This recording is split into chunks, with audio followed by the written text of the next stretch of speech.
பக்கத்துல கர்நாடகாவில் சித்தராமையா முதலமைச்சர் அவர்கள் 10 ஆண்டுகளில் 2வது முறையாக சாதிவாரி கணக்கெடுப்பு நடத்தி கொண்டிருக்கின்றார். இப்போ நடந்து கொண்டிருக்கிறது.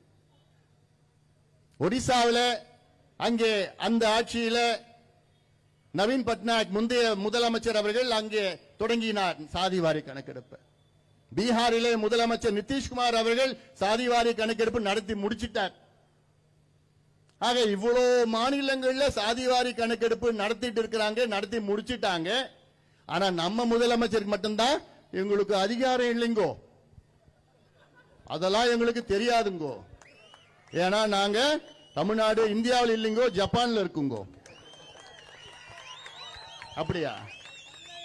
ஏயா சின்ன புள்ள பள்ளிக்கூடம் படிக்கிற பிள்ளை கூட தெரியும்யா, தெலுங்கானாவில் சாதிவாரி கணக்கெடுப்பு நடத்தினாங்கன்னா தமிழ்நாட்டுக்கும் அதே சட்டம் பொருந்தும், தமிழ்நாட்டும் சாதிவாரி கணக்கெடுப்பு நடத்தி முடிச்சிடலாம். அது ஒரு பெரிய மேட்டர் கிடையாது. இது கூட தெரியாதா முதலமைச்சருக்கு?